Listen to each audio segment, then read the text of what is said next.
हाँ बोलिए गौ माता की।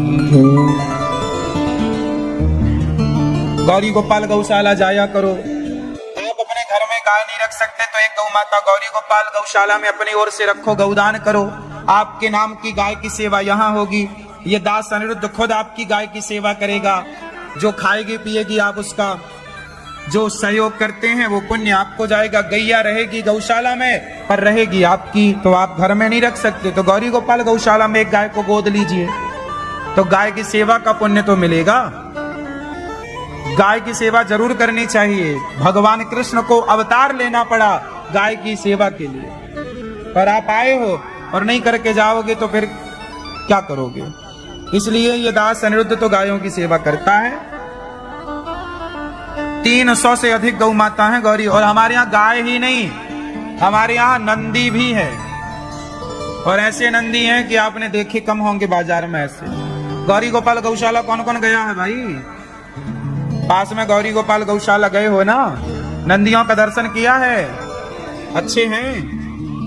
वरना गायों को तो लोग खाना पीना देते हैं पर नंदियों को कम मिलता है। पर हमारे यहाँ गायों से ज्यादा हमारे नंदी बढ़िया मस्त हैं, खाते पीते मस्त।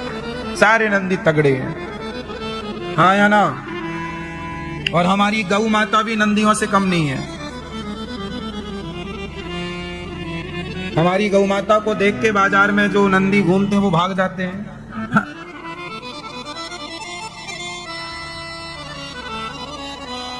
फिर तो गाय की सेवा विंदास होती है हमारे यहाँ। अभी बढ़िया हमारी गाय पता क्या खा रही है? अब गर्मी आ गई ना तो तरबूजा आ रहा है, तरबूजा खरबूजा। आज हम गए थे तो हमारी गैया खरबूजा खा रही थी। तरबूज क्या बोल दो, लाल वाला क्या होता है? तरबूज। और खरबूज कैसा होता है? हाँ, छोटा खरबूजा बड़ा सा तरबूज। हमारी गैया तरबूज खा रही है मस्त। तो तरबूज भी गाय को अच्छा होता है। लौकी है, तरबूज है। आप भी जाया करो तो गाय के लिए कुछ लेके जाया करो। अभी तरबूज का सीजन है ना, हम लोग सीजन में गायों को खिलाते हैं। जैसे मक्के का सीजन आया तो मक्का खिलाते हैं। मक्के का वो जो भुट्टा अपन लोग नहीं खाते, ऐसे भुट्टा खाती है गाय। और जब सीजन आया टमाटर का तो टमाटर, लौकी का सीजन आया लौकी। अब ये खरबूजा तरबूजा का सीजन आया तो काट के खरबूजा तरबूजा। आलू का सीजन आया थोड़ा आलू खिलाते हैं। और गाजर का सीजन सर्दियों में आता, बढ़िया लाल गाजर खिलाते हैं। मतलब केवल चारा ही नहीं खिलाते, जो सब्जियां अच्छी होती हैं, हेल्दी होती हैं। हमारी गाय इसलिए हेल्दी है क्योंकि खाने पीने का खूब ख्याल रखा जाता है। हमारे यहाँ पानी खारा है तो हम गाय को खारा पानी नहीं पिलाते, मीठा पानी आता है गाय के लिए अलग से। एक टैंकर सवेरे, एक टैंकर शाम को। 5000 लीटर सवेरे, 5000 लीटर शाम को। 10,000 लीटर पानी बाजार से बुलवाते हैं केवल गायों के लिए मीठा, क्योंकि जो बोर है वृंदावन का पानी खारा है। और हमारी गाय को खारा पानी, बहुत ज्यादा खारा भी नहीं है, पर मेरा भाव है कि मेरी गाय, क्यों मैं मीठा पीता हूं तो मेरी गौ माता। सार किसे कहते हैं? गांव की भाषा में जहां गाय बंधती हैं उसे सार कहते हैं। सार में जाओ, सार मतलब जीवन का सार। वहीं जहां गाय है वहीं सार है। हमारे गांव में हम लोग क्या बोलते थे? गांव में सार। और करसी किसे बोलते हैं? कौन बताएगा करसी क्या होती है?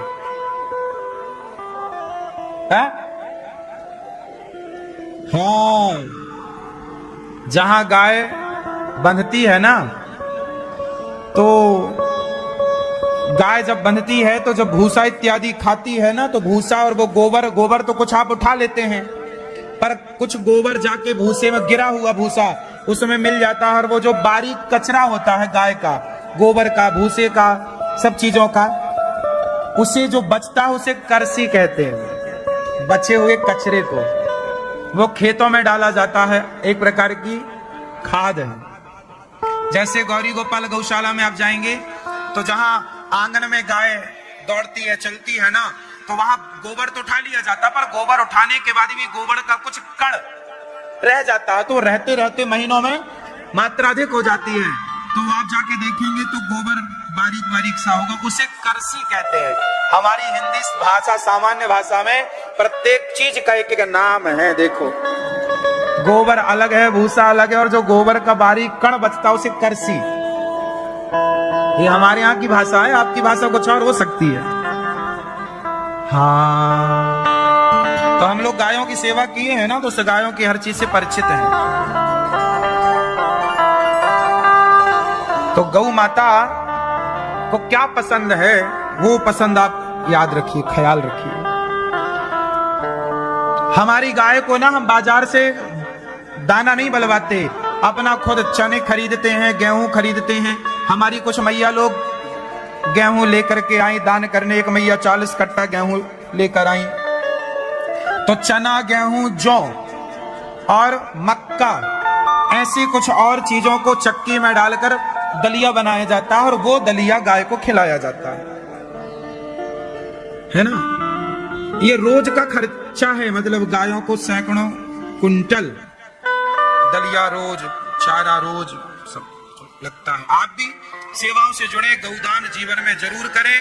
जब गाय खुश होती है तो गाय की सेवा करने वाले को आशीर्वाद देती है, वो खुश होता है। गाय की बड़ी कृपा है साहब, आप मानो ना मानो, मैं इस बात का गवाह हूं। गौ की सेवा से बहुत कुछ मिलता है। भगवान ने गायों की सेवा की। छोटा थोड़ा बड़े हुए, गोपियों के घर गए। गोपियां शिकायत कर रही हैं, वत्सान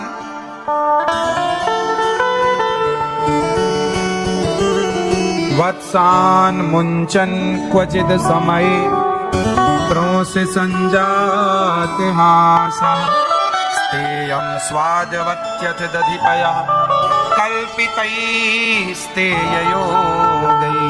भगवान ग्वाल वालों की टीम बनाते हैं और माखन चोरी करके खाते हैं। भगवान कहें खूब घी दूध खाओ तो उसकी ताकत बुढ़ापे तक होती, पता है आपको? दूध दही की शक्ति बुढ़ापे तक काम करती है, इसलिए दूध दही लड़कपन में पचता है।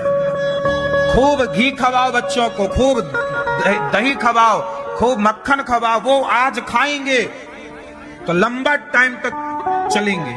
पहले के लोग बुढ़ापे में भी चश्मा समानी, खूब मक्खन घी, एक एक गिलास घी पी जाते थे। अब तुमसे रोटी में चुपड़ा घी नहीं पच रहा है, इतना कमजोर पेट है तुम्हारा। क्यों? और खाओ पिज्जा बर्गर, नाश कर लिया पेट का, बेचारा पेट रो रहा है तुम्हारे नाम से, कहां फंसे? क्यों मैया? भगवान ग्वाल वालों की टीम बनाते हैं। भगवान के मित्रों का नाम है मंगल, श्री दामा, मन सुखा, इन सबके साथ जाते हैं ग्वाल वालों के। गोपियों की कहीं खिड़की दरवाजे खुले रह गए तो घुस जाते हैं, गोला बनाते हैं, मटकी निकालते, मटकी से मक्खन निकालते, सबको खिलाते हैं। भगवान पहले सबको खिलाते हैं, अंत में भगवान खाते हैं। और जब भगवान सबको खिलाकर खाते हैं, कभी गोपियां आकर देखती हैं, अरे मटकी खाली है, लगता बिल्ली खा गई। एक सखी बोली, भैया मैंने तेरे घर से कन्हैया को निकलते देखा, मुंह पहुंचते हुए। अच्छा, अब सारी गोपियों ने मटकी के ऊपर घंटी बांध दी, कन्हैया आएगा, घंटी बजेगी, हम पकड़ लेंगे। सारे ग्वाल वालों के संग दूसरे दिन फिर भगवान माखन चोरी करने गए, तो देखे तो घंटी बंधी। भगवान बोले, घंटी मंदिर में जगह कम पड़ गई क्या, यहाँ काय को लटक रही है? घंटी बोली, प्रभु ये सखियों ने लटकाया है। तो भगवान बोले, बता सखियों का प्लान क्या है? बोले, आपको पकड़ने का। तो भगवान बोले, कैसे पकड़ेंगी? बोले, हमें बांधा है, हम बचेंगी, आपको पकड़ लिया जाएगा। तो भगवान बोले, तू मेरे पक्ष में है कि उनके पक्ष में? तू मेरी पार्टी में कि उनकी पार्टी में? घंटी बोली, सरकार हम तो आपकी में।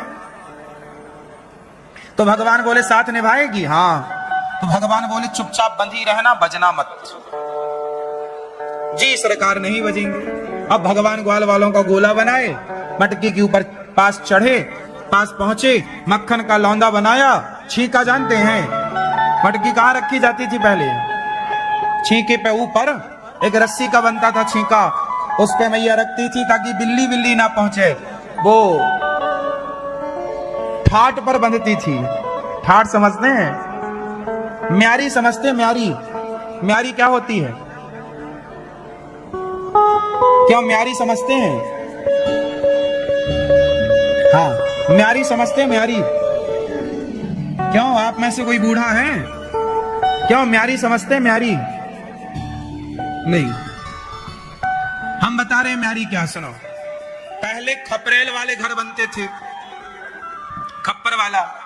तो खप्पर वाले घर बनाने के पहले एक मोटा सा लकड़ी का इस पार से उस पार बड़ी लकड़ी रखी जाए, इतना मोटा, उससे वो एक प्रकार की बीम थी, बीम, उससे ही फिर दूसरी लकड़ियां कनेक्ट होती थी, जिस पर छानी छाई जाती थी, फिर खप्पर छाए जाते थे। तो जो वो थी उसे म्यारी कहते थे। क्या बोलते थे? म्यारी।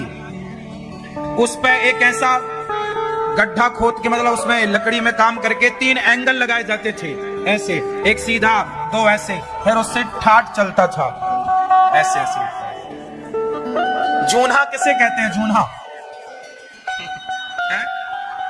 हाँ,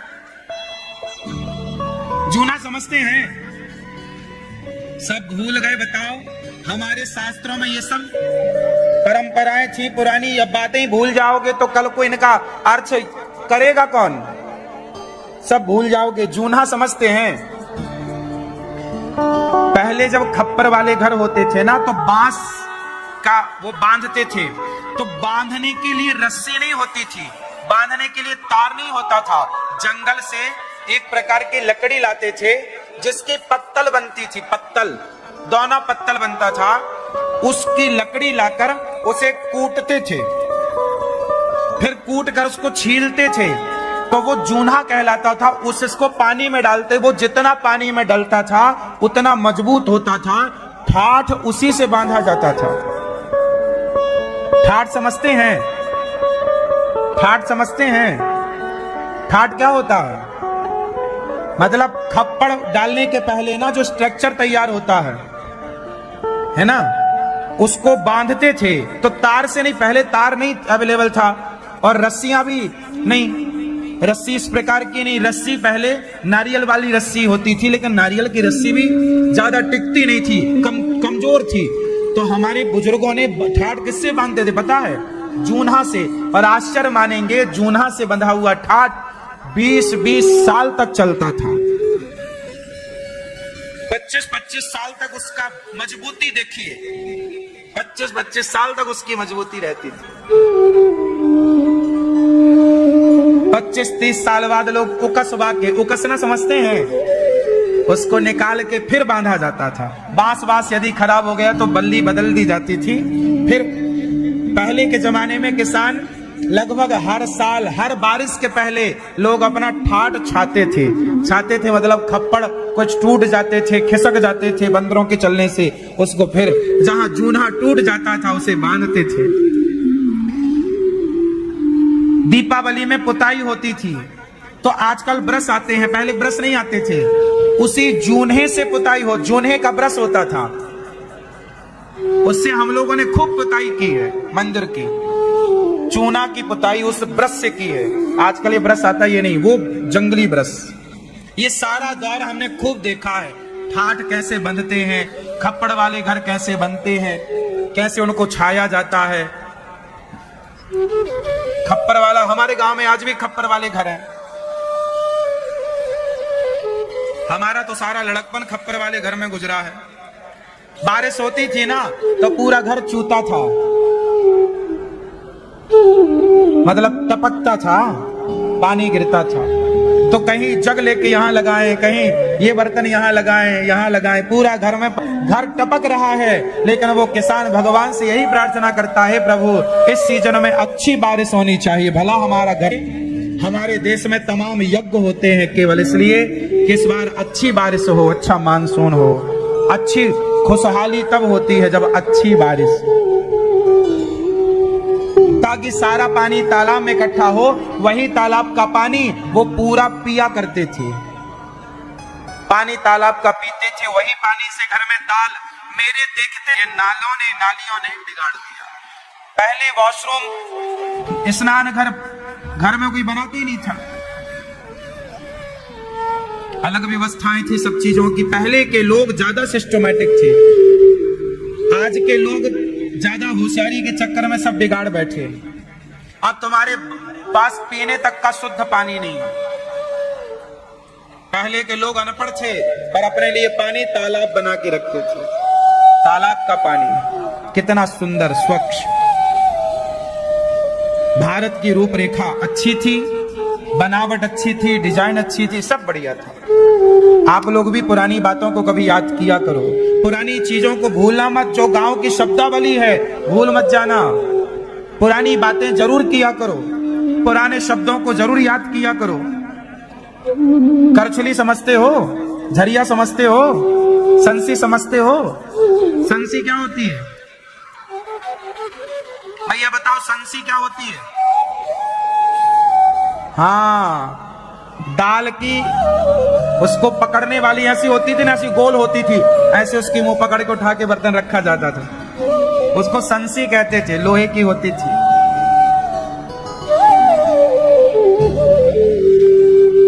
झरिया जैसे पूड़ी निकाली जाती है, झारा होता है बड़ा, झरिया होती है। झारा की श्रीमती झरिया, झारा की पत्नी। गड़ई कौन जानता? गड़ई, गड़ई क्या होती है? गड़ई आप बताओ, गड़ई क्या है? पागल मैया, गड़ई क्या होती है? चलो बताओ, कौन बताएगा गड़ई? आप बताओगे? हाँ, अरे गांव की भाषा में लोटा को गड़ई कह, एक गड़ई पानी लाओ। गड़ई मतलब लोटा, लोटा मतलब गड़ई। ये गांव की भाषा है। एक गड़ई पानी लाओ। कोई मेहमान आते ना तो बोलते भाई एक गड़ई पानी ले आओ। ये पुरानी बातें हैं, पुरानी भाषा है। आप सबकी अलग अलग भाषा होगी, मैं अपनी बोल रहा हूं। आपकी भाषा में क्या बोलते हैं लोटे को? पुरानी भाषा में लोटा। देखो हमारे और डीप में गड़ई। और एक और है लुटिया, लोटा की पत्नी। सबका मतलब सिस्टम रहता है। लोटा की पत्नी कहां, लुटिया। गिलास की गिलसिया।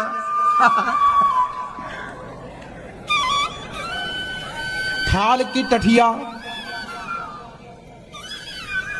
कोपर कौन जानता? कोपर, कोपर जानते हैं?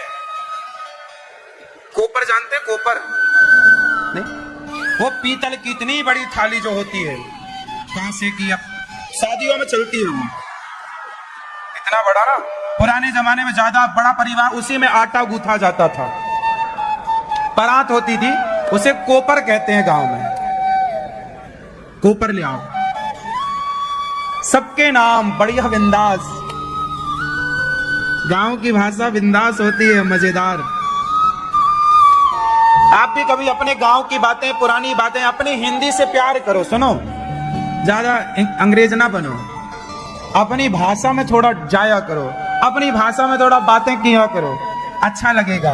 आपकी भाषा से आपको प्यार होना चाहिए। क्यों? अपनी भाषा को, अपनी माटी को, अपने गांव को कभी नहीं भूलना चाहिए। आप कितने भी बड़े हो जाओ, पर अपनी भाषा, अपना गांव, अपनी माटी को प्यार करो, याद रखो।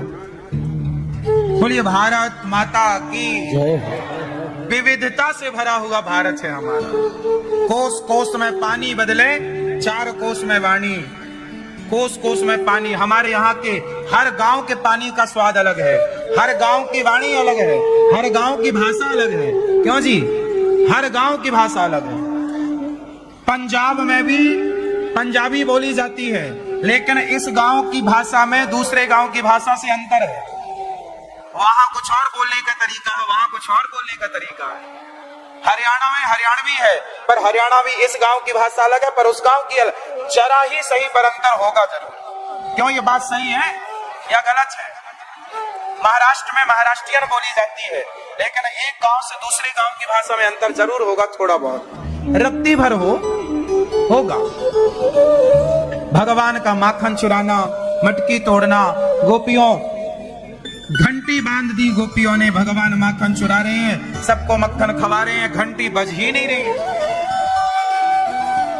जब भगवान ने सबको मक्खन खवाया और जब सबका पेट भर गया, तो थोड़ी सा मक्खन भगवान भी खाने लग गए, है ना? भैया गुस्सा हो गई क्या? जल्दी टाटा। टाटा की हो कभी बचपन में? नहीं, अब कर लो टाटा।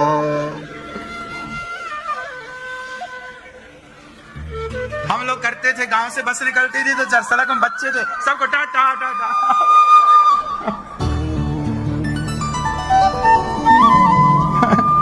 गांव से बस निकला करती थी तो हम लोग छोटे बच्चे दूर से टाटा टाटा सबको। आज भी बच्चे यही करते हैं, छोटे छोटे। यही तो लड़कपन है, यही तो आनंद है। आजकल के सब करते ही नहीं कुछ। आजादी मतलब वो बचपन की जो था ना, सब माहौल अब बदल गया। अब सब समय कंप्यूटर मोबाइल पे दे रहे हैं, वो फिजिकल जो था सब खत्म हो गया। हाँ या ना? आप लोगों ने, कितने लोगों ने बचपन में बस निकलती ट्रक तो आप लोग टाटा टाटा से करने लग जाते रहे, करते थे? हाँ। हम लोग तो बड़े शरारती थे, क्या बताएं आपको। ट्रक निकला करते थे तो हम लोग सड़क में छोटे छोटे पत्थर रख देते थे। हम लोगों को लगता था कि ट्रक से ना जब वो उसमें जंप लगता था तो उससे छर्रा कुछ निकलता था उसके अंदर से। अब क्या पता कि वो टूट फूट कितनी महंगी थी, पर वो निकलता था छोटा छोटा गोल गोल ना, वायरिंग के अंदर जो होता ना गोल, उससे हम लोग कंचे खेला करते थे। सोचे करते थे वो निकले। हाँ, छर्रा। हाँ, छर्रा बोलते, तो छर्रे से खेला करते थे हम लोग। कंचा। बैलगाड़ी में ना, बैलगाड़ी के पहिए में लोहे का रिंग बंधा होता था। हम लोग किसी की भी बैलगाड़ी वो रिंग निकाल लेते थे और उसको ना एक लोहे के लकड़ी, उससे लोहे के ऐसे एंगल बनाते ऐसा, और उसको चलाया करते थे।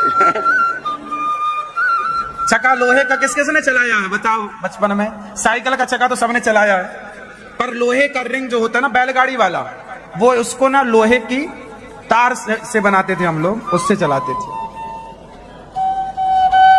गांव में खूब चलता था ये। किसी की बैलगाड़ी मिल बस जाए, बस वो निकाल जरूर लेते थे।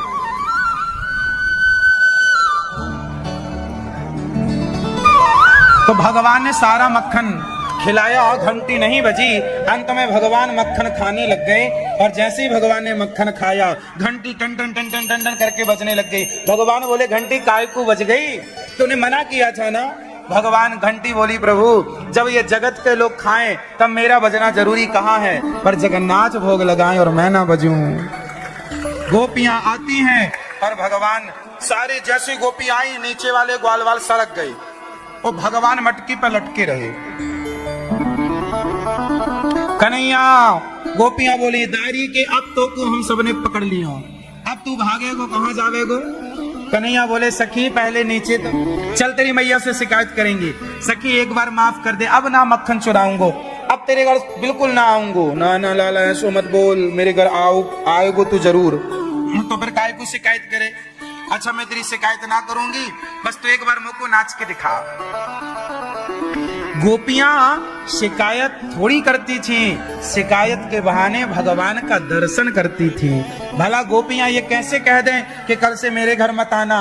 ये तो सौभाग्य था उन गोपियों का कि भगवान घर घर जाके गोपियों का माखन खाके उन पर कृपा बरसाते थे।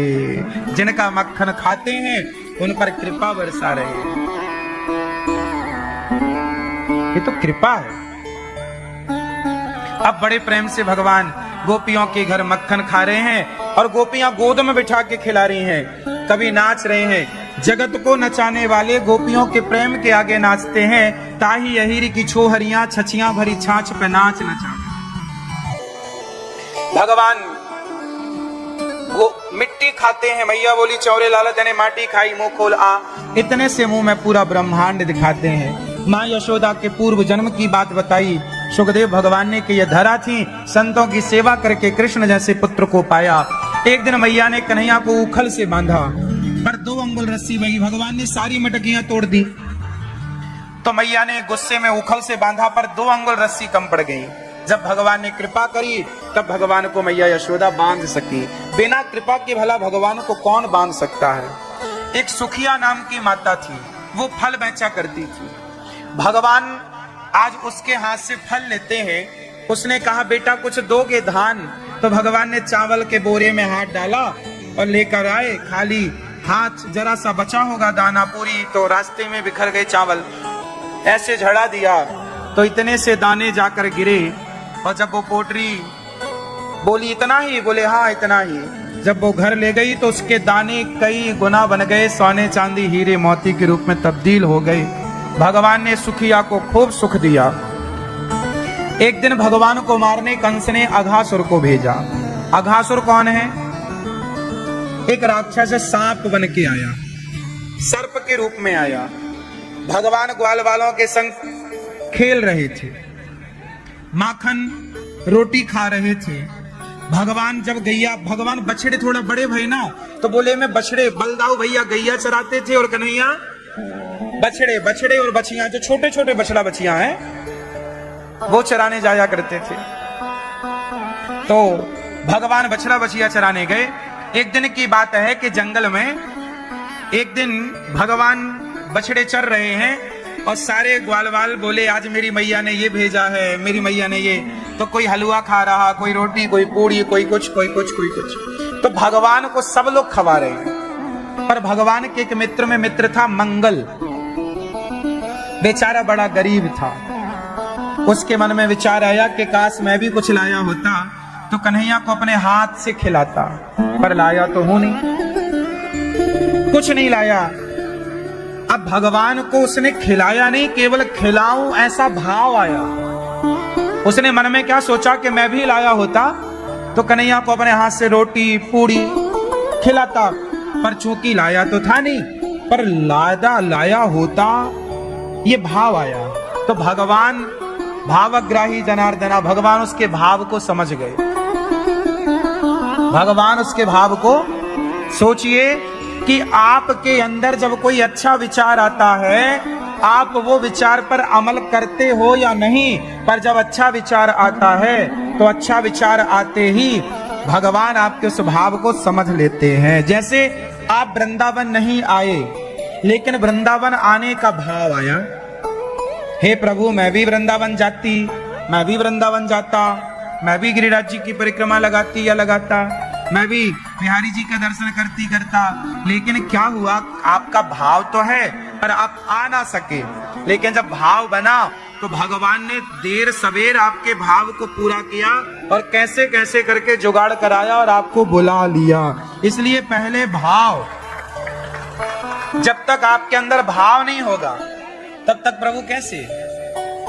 तो भगवान भाव को ग्रहण करते। मंगल नाम का एक भक्त था, भगवान का मित्र था, बड़ा गरीब, भगवान को खिलाऊंगा ऐसा भाव आया। तो भगवान पास में गए, मंगल बता मेरे लिए क्या लाया है? मंगल बोला कन्हैया कुछ भी तो नहीं लाया, जल्दी से लेकर के आ।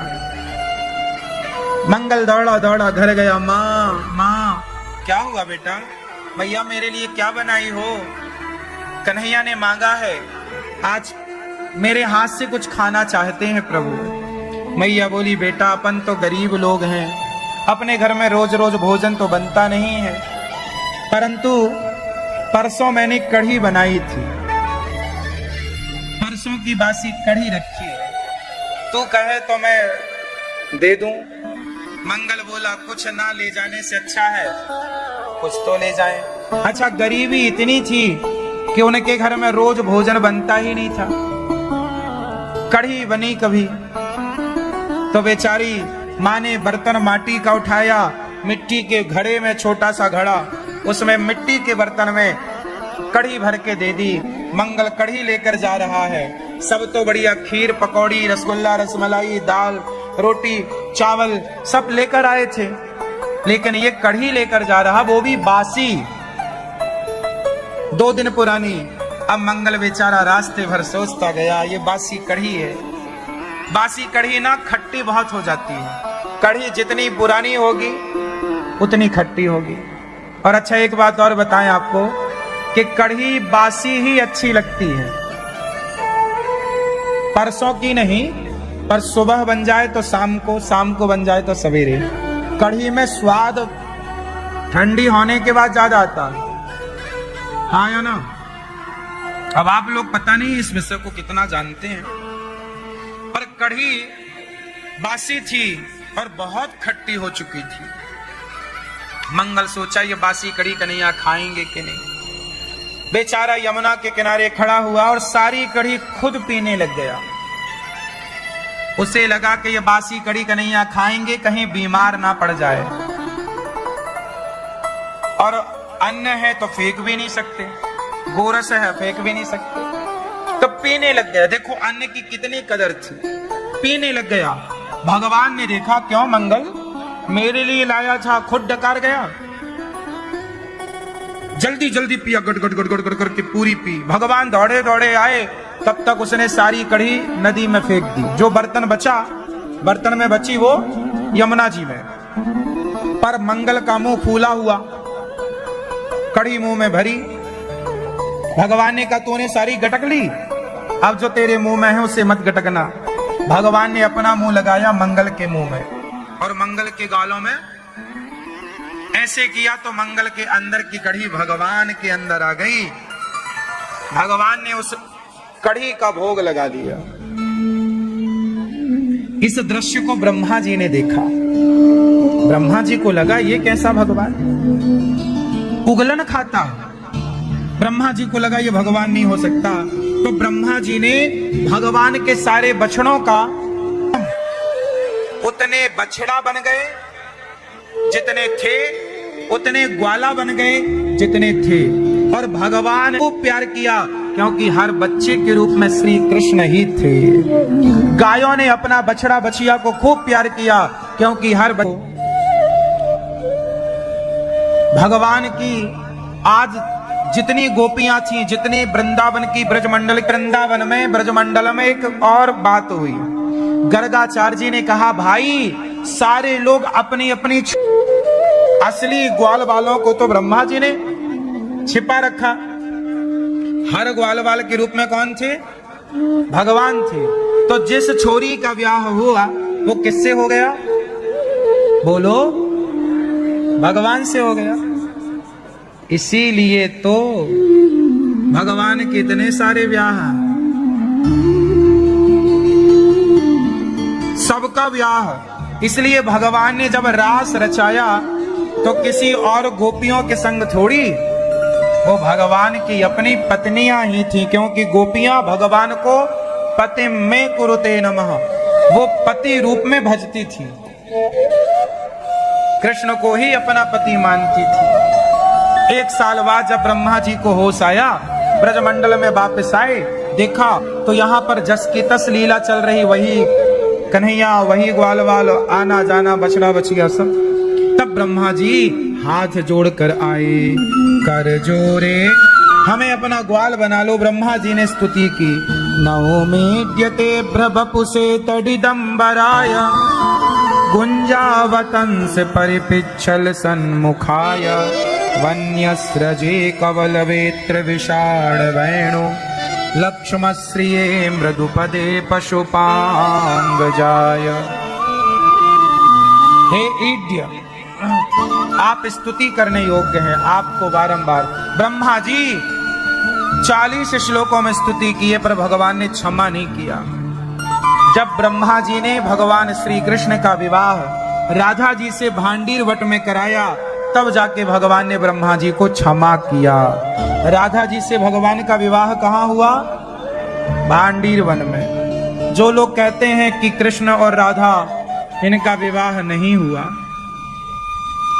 देखो शास्त्रों को गंभीरता से पढ़ना पड़ता है। गुरु चरण, कई बार पढ़ने पर भी बातें समझ में नहीं आती, तो परंपरागत गुरु चरणों में बैठ के अध्ययन करना पड़ता है, तब जाके बातें समझ आती हैं। परंपरागत ज्ञान सबसे उत्तम ज्ञान वही है जो परंपरागत प्राप्त है। राधा जी का विवाह श्री कृष्ण से ब्रह्मा जी ने कराया। ये बात गर्ग संहिता में गर्गाचार्य जी लिखते हैं। भगवान श्री कृष्ण जब उखल से बांधे गए तो उखल को टेढ़ा करके चले, नलकूबर मणिग्रीव का उद्धार किया। उन्होंने स्तुति की, वाणी गुणानुकथने श्रवणं कथाया, मेरी वाणी आपका सदा गुणगान करती रहे प्रभु। भगवान ने उन पर कृपा की। फिर ब्रह्मा जी का मोह भंग हुआ, धैनु का सुर पर कृपा हुई, और आज भगवान काली दह पर खेल खेलने गए गेंद का। भगवान क्या खेलते हैं? क्रिकेट। खेलते हैं? गेंद ही तो खेलते हैं भगवान। भाई गेंद को एक डंडे से मारा, लोग कहते हैं क्रिकेट विदेश का गेम है। भाई कैसे विदेशी हो सकता है? हमारे भगवान गेंद का खेल खेलते थे तो गेंद का प्रचलन तो भारत में था, डंडा गेंद, गड़ा गेंद, तो गेंद से डंडे से खेलना वही तो क्रिकेट हुआ बाद में। भाई उसकी शैली अलग हो गई, शब्दावली अलग हो गई, पर खेल तो भगवान भी खेलते थे ना। तो क्रिकेट जो गेम है, खेल है गेंद का, ये भारतीय खेल है या नहीं? हाँ या ना? हमारे श्री कृष्ण गेंद काली दह पर खेलन आयोरी मेरो बारो सो कन्हैया, काहे की बने गेंद बनाई, काहे को डंडा बनायो री मारो सो कन्हैया। तो भगवान तो काली दह पे खेलन आए, गेंद का खेल खेलते, और गेंद खेल खेल में जाके कहां गिरी? कहां गिरी? काली दह में। काली दह में कौन रहता था? कौन रहता था? कालिया नाग। ये कालिया नाग, इसके 101 फण थे, 101 फण वाला कालिया नाग। ऐसा कालिया नाग बड़ा जहरीला, बड़ा भयंकर, सारी यमुना जी को दूषित कर रखा था। तब भगवान ने सारे जल को मुक्त करने के लिए गेंद के बहाने काली दह पर भगवान कूदे, और कालिया नाग को, कालिया नाग की पत्नियों ने देखा बड़ा सुंदर बालक काली दह पर आया है, कौन हो बालक? भगवान बोले मैं कृष्ण हूं। बालक चले जाओ, हमारे पति बड़े भयंकर हैं। कालिया नाग की पत्नियों को लगा कि ये कोई सामान्य बालक है, पर भगवान जब कालिया नाग जागा तो देखा कि हमारे लोक में कोई मनुष्य, पूंछ बढ़ाई, भगवान को जकड़ लिया। भगवान ने अपना शरीर फुलाया, उसकी नस नस ढीली पड़ गई। कालिया नाग के फण के ऊपर चढ़कर जो पाद प्रहार किया, एक एक फण पर एक एक पांव मारते तो उसका एक एक फण टूट जाता, उसकी गर्दन टूटने लग गई। 101 फण थे ना, जिस फण पर पांव रखते वो फण टूट जाता। कालिया नाग घबराया, हे प्रभु क्षमा करो, हम आपको पहचान नहीं पाए, आप कौन है प्रभु, परिचय दीजिए। भगवान ने अपना रूप का दर्शन कराया। कालिया नाग चरणों में गिरा, प्रभु हम आपके दास, आप हमें क्यों मार रहे हैं? भगवान बोले तुमने सारी यमुना का जल दूषित किया है, पूरा यमुना का जल दूषित हो गया, जाओ यहां से। बोले प्रभु कहां जाएं? बाहर जाएंगे तो गरुण जी हमें खा जाएंगे। भगवान बोले मेरे चरण चिन्ह अब तुम्हारे मस्तक पर आ गए हैं, अब गरुण जी तुम्हें नहीं खाएंगे, तुम जाओ रमण द्वीप में रहो, पलट कर मत देखना। कालिया नाग चले, और जब कालिया नाग चले